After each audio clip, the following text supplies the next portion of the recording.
Hey guys, Bartel's Bookshelf here. Just doing a quick pre-Christmas Eve wrap-up video. Obviously, holiday season. There's a lot going on, and I've got a pretty big video planned out for Christmas that I want to try to have up by Christmas Eve. Fingers crossed. We'll see. In the meantime, I figured I'd just do a quick little wrap-up of the last 3 books I read. So here we go. The first one I have here is Christmas Ghosts. This is edited by Kathryn Cramer and David G. Hartwell. I'm not going to talk too much about this because this is actually the subject of the big Christmas video I have coming out, so a bit of a tease there if, for those of you who are interested. But this is a horror anthology based around Christmas ghost stories, edited by David G. Hartwell, who's a famous sci-fi and horror editor, and his wife, Kathryn Cramer. This is specifically from 1987, I believe. Almost none of the stories in here are from around the time the book was published.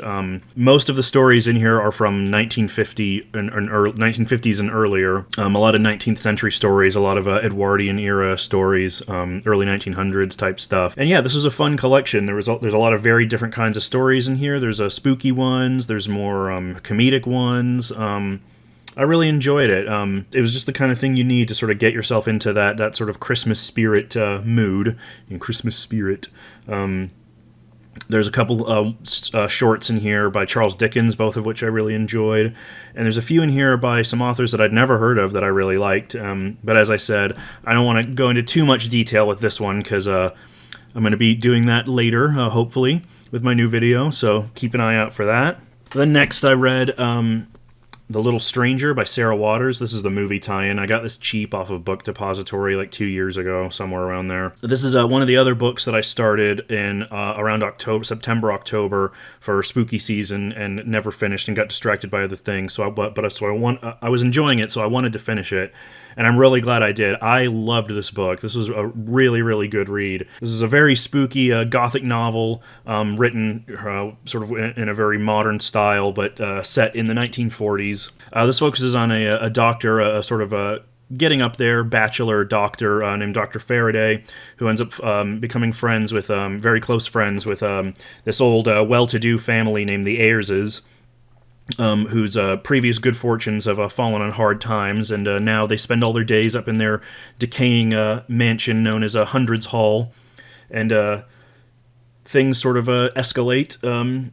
Mysterious things happen that may or may not be supernatural, and Dr. Faraday falls further and further in with them as secrets are revealed and relationships break down. I'd never read Sarah Waters before. She's one of the many authors that I've been aware of for a really long time, but I just haven't checked her out. But I'm really glad I did, because I really enjoyed this book. She writes in a very lush, detailed style, but at the same time it doesn't call attention to itself, and yet it also kind of reflects that time period perfectly. I mean, this feels kind of like a lost Gothic novel from that time period. You have all the usual Gothic trappings of, the old mansion, the eccentric family, twists and turns, elements of the supernatural. But Sarah Waters writes with this very, a very keen imagination for sort of atmosphere, for that Gothic atmosphere, and the house is rendered beautifully in this book. The decaying hallways and all the rooms being shut up, like like dying organs in a body, that type of thing. And there's some turns of phrase in this that are just beautiful. And also just the level of detail to which she explores not only her characters, but the world around them. A big part of the theme of this book is the onset of, it's post-war, so around like 1947, 48, during the onset of the National Health Service and the influx of the labor government and stuff like that. So there's a lot of sort of stresses about that, about sort of stresses between the classes, where you have the older sort of gentry who are losing their luster, and sort of the lower class who are kind of becoming the new sort of post-war middle class, which is sort of represented by Dr. Faraday, and the ways that they intersect and sort of the jealousy that erupts between them. And it's just really well done, and her characters are just she's so incisive with their psychology and just who they are. And I mean, it's really interesting because it's a very slow book. It's not a book where a whole lot happens. It's not the kind of thing you would read if you expect, constant thrills and chills. It's not like your, a typical sort of haunted house type of thing. But something about the world she conjures in here is just so insidious and mysterious and strangely seductive in a way. I mean, it's just beautiful, and she really got me with the ending. It was one of those things where, because you know all of sort of the Gothic tropes, and I was thinking I knew where the story was going about sort of 50 pages from the end, and then it went in a completely different direction that I didn't expect at all, and it was a better book for that, in my opinion. I just love the note of just mystery that it ends on. It's just so perfect for a Gothic novel like this. I was just really surprised by this. This definitely got into my top 10 reads, which I will do a video on soon as well. I just love it when, towards the end of the year, you get, little gems like this that kind of slip in, toward the end. So I was really happy I finally finished that, and I'm definitely going to read more Sarah Waters later. I know I have a copy of Fingersmith, because I just bought Laura another copy so that we could hopefully buddy read it together eventually, and I think I also have a copy of Tipping the Velvet, but I'll have to look for that one. But yeah, I really liked her writing. I mean, it was so lush and gorgeous and hypnotic and captivating that this book's fairly long. It's about 514 pages, and once I actually was focused on it, of course I took a break during spooky month and stuff, but once I actually got into it, I read like 50 pages in an hour. I blazed through it, so I really, really enjoyed that. So yeah, definitely a sleeper hit, a 5-star read that I wasn't expecting, sort of came out of nowhere. So really, really glad I finally read that. And then lastly, on this quick little reading wrap-up, we have the adaptation of the Hulk movie, or the novelization of the Hulk movie, written by Peter David. I mentioned this in my recent haul video. As I was talking about it and thinking about it, I was just kind of in the mood for it. I wanted to read something kind of like light and sort of movie novelizations, as fun as they are, it's not the kind of thing, that would necessarily require, our full attention. It was just something fun that I could kind of just get through. I was surprised by how much I enjoyed it. Again, I wouldn't say it's a masterpiece or anything, but as I mentioned in my video, Peter David has wrote, he had an almost 12-year run of the Hulk back in the late 80s all the way to the late 90s. He's written a bunch of other Hulk stories and sort of Hulk media here and there since then, so he really knows the character inside and out. So the main thing that surprised me about this was how much more in-depth it was than the movie in regards to the character work and sort of their inner life and psychology and stuff. For example, the first 50 pages of the book is just taken up with backstory that's not at all in the movie, just of Bruce's childhood and the circumstances that led him to where he is at the beginning of the film and things like that. Really getting into not only the psychology of Bruce, of his bottled up anger, but of his father and his father's sort of abuse and sort of neglect. And again, throughout the book, there since obviously he's writing from the perspective of the various characters' inner lives, inner monologues and stuff.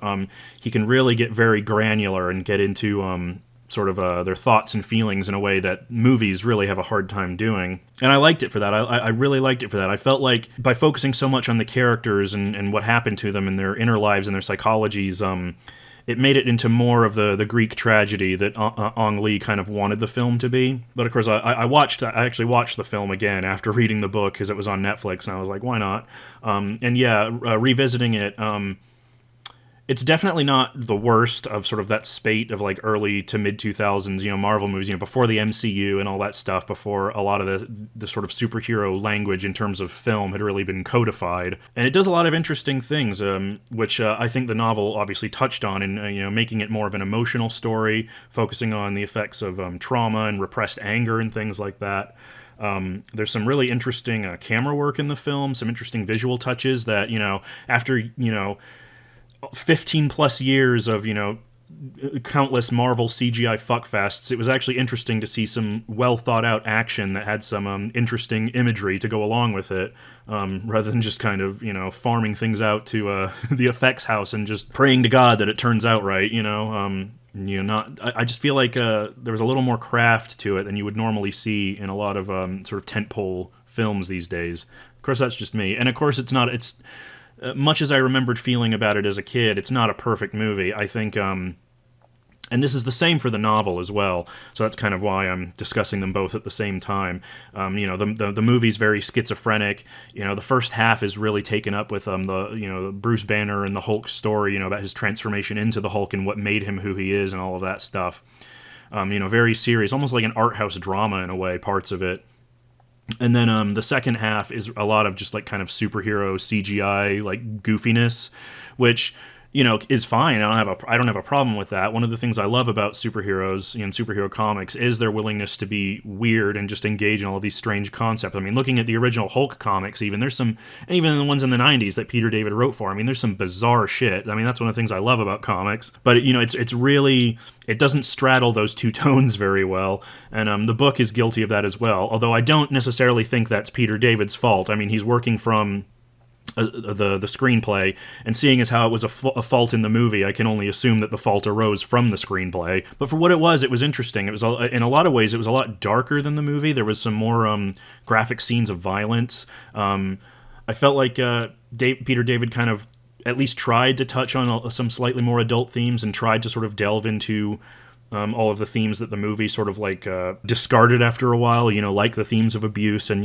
the sins of the father, visiting the children and all that sort of stuff. So yeah, it was interesting, and I actually enjoyed it enough that I read it in a couple days, and I actually went out and bought Peter David's Spider-Man novelizations, the Sam Raimi films. He adapted all three of them.